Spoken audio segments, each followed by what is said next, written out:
సంపదల అధిపతి, దేవతల ఖజానా మంత్రి అయిన కుబేరుడు గురించి మీకు తెలుసా? భారతదేశంలో కుబేరుడికి అంకితమైన ప్రసిద్ధ ఆలయం కుబేరా టెంపుల్ తమిళనాడులోని పుదుకొట్టై జిల్లాలో ఉంది. ఈ ఆలయం ఎంతో పురాతనమైనది. ఇది చోళుల కాలంలో నిర్మించబడిందని చెబుతారు.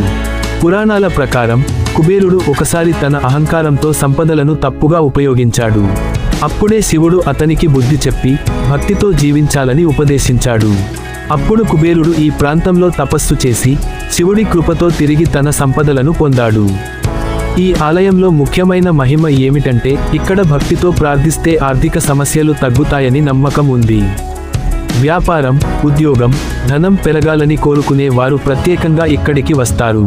ప్రత్యేకంగా దివాళీ సమయంలో ఇక్కడ భారీ ఉత్సవాలు జరుగుతాయి. అలాగే అక్షయ తృతీయ రోజున కుబేర పూజ చేస్తే సంపద ఎప్పటికీ తగ్గదని విశ్వాసం. ఇక్కడ చేసే ప్రత్యేక పూజ కుబేర లక్ష్మి పూజ. ఇందులో భక్తులు నాణేలు, బంగారం, ధాన్యాలు సమర్పిస్తారు. ఈ ఆలయం చుట్టూ ఉన్న ప్రకృతి కూడా ఎంతో ఆహ్లాదకరంగా ఉంటుంది. నిశ్శబ్దమైన వాతావరణంలో దేవుని ధ్యానం చేయడానికి ఇది ఒక పవిత్ర స్థలం. మీరు జీవితంలో ధనం, శాంతి, సుఖం కోరుకుంటే ఒకసారి కుబేరుడిని భక్తితో ప్రార్థించండి. సంపద మీకు కూడా చేరుతుంది. ఈ వీడియో నచ్చినట్లయితే లైక్ చేసి, షేర్ చేసి, ఈ వీడియోపై మీ అభిప్రాయాలను కామెంట్ రూపంలో మాకు తెలియజేయండి. అలాగే ప్రతిరోజు మేము అందించే పురాతన ఆలయాలు గురించి తెలుసుకోవాలి అంటే మన ఛానల్ను ఫాలో చేస్తూ సబ్స్క్రైబ్ చేసుకోండి. రేపు మరో పురాతన ఆలయంతో మళ్ళీ కలుద్దాం. సర్వేజన సుఖినో భవంతు.